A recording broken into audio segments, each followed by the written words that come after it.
hard to capture. Extravagant, resurrect the track and it's militant. And I react like a convict and start killing. It's manifesting. The gods work like appliances, dealing in my psyche.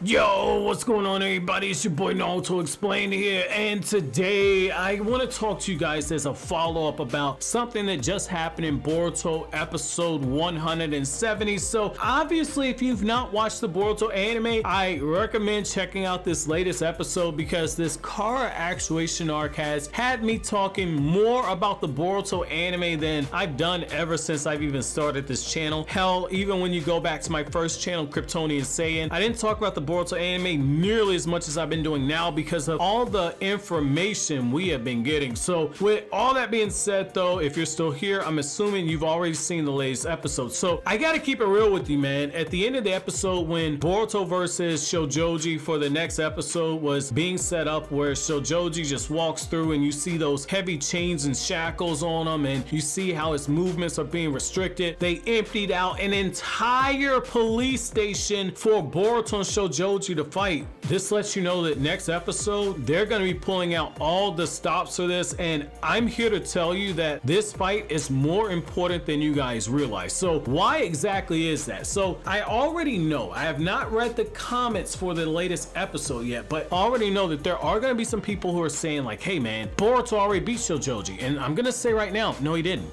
but Naruto Explained, Kryptonian saying you already saw Shojoji capture. Yes, but that was not because Boruto defeated. Boruto knocked Shojoji through a wall with this rasengan. But the fact is that Shojoji also is like a 400-pound man. When Boruto hit him, he generated that force, and then Shojoji promptly got back up, and Boruto was absolutely shocked that Shojoji could move, and Shojoji proceeded to say, it's time for me to kill you now. If Sarada and Mitsuki did not show up, you can make a very strong argument that Shojoji would have actually killed Boruto. So the fact of the matter is that Kakashi understands this. Kakashi was already in the Hokage office, so what that lets you know, or in the Hokage tower outside the Hokage office. So what this tells me is the fact that more than likely Kakashi was reading the mission brief on what happened with Boruto versus the Mujina Bandits, because as you guys know, after a mission is completed or after a conflict with other shinobi happens, ninja have to go before Naruto and have to go before people like Shikamaru, and they have to give a debriefing of everything that happens. So chances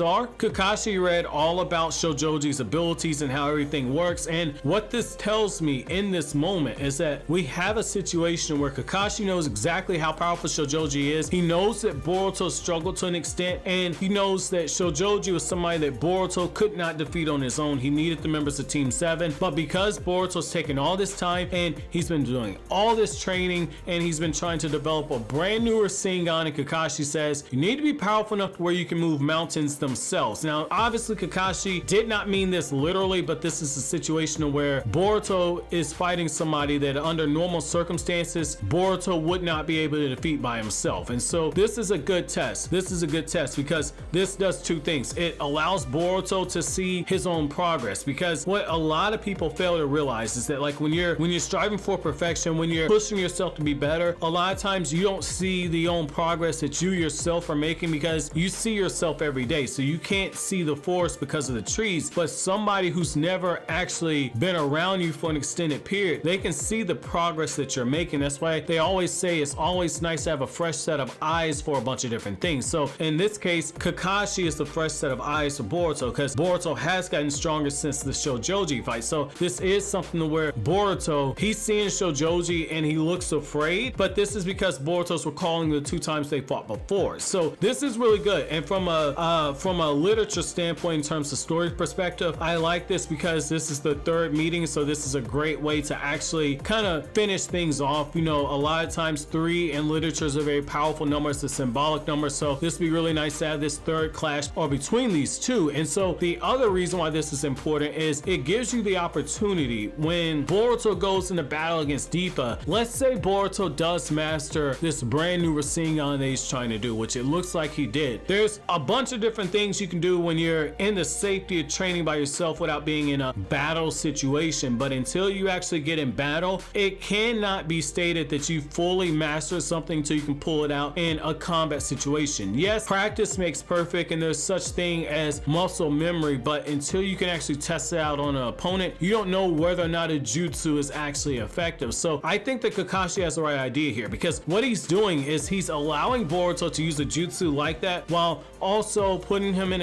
a setting to where Boruto can cut loose. And because it's a controlled setting, if Boruto begins to get stomped, Kakashi's more than powerful enough to actually step in and handle Shojoji. So it's one of those things where Kakashi's there is trial by combat, but if it gets too out of hand, Kakashi can stop the battle. So I like this a lot. This shows you just how calculated Kakashi is. This is why I always say Kakashi's probably hands down the best teacher in the Naruto franchise. Like, a lot of people like to say Jiraiya. I don't know, a lot of people like to say Sasuke. I'm going with Kakashi. It's not because Kakashi's my favorite character, but the fact is that this guy understands how to adapt according to whichever students he has. He's even said, like, even with Naruto had big challenges. He says, I totally don't understand how Master Jiraiya was able to teach a knucklehead like Naruto something as complex as the Rasengan, but once he figured out Naruto's quirks, he was able to kind of build Naruto through Naruto's own strengths and help Naruto surpass his father and surpass Jiraiya in this aspect. So I thought that was nice then, and I think that it's nice now. And when you look at what the anime team has done, if you look at the next episode preview, I would tell you guys, go back and actually look at the opening where Shojoji was in it. They're reusing frames from the actual opening, so we're actually seeing the battles that take place in the opening being used in the actual anime. So I thought that was nice, and I'm not gonna knock them for that because animation studios tend to do that quite a bit. They slip it in there. That's one of the things that does help them in terms of saving on budget. So I'm okay with it as long as we're in a situation where everything in the episode looks fluid. As long as everything looks fluid, then I'm okay with them reusing animation like this, because again, it's smart. They can save budget. So I think that that's nice, and the fact that we're actually going to be seeing more hand-to-hand combat with Boruto and Shojoji, what this lets you know is that they're going to be kind of pulling out more stops for this fight. So I definitely think this could be something really nice, that we see more potential strategy elements when it comes to Boruto fighting, trying to set up a way to use his jutsu, and because Boruto's under pressure, we'll be able to see whether or not Boruto can contain the change in chakra nature in his actual attack long enough for it to actually do damage, and whether or not Boruto can make those corrections on the spot. Because if he struggles to do it against Shojoji, there's no way he's going to be able to do it against Deepa. So I definitely think that this is something really good. However, I want to know from you guys, what are you guys' thoughts about this? Let me know down in the comment section below. But as always, guys, if you like anything I had to say, don't forget to comment, rate, subscribe, and share. Thank you so much for watching all the way to the end. Have an awesome day, guys.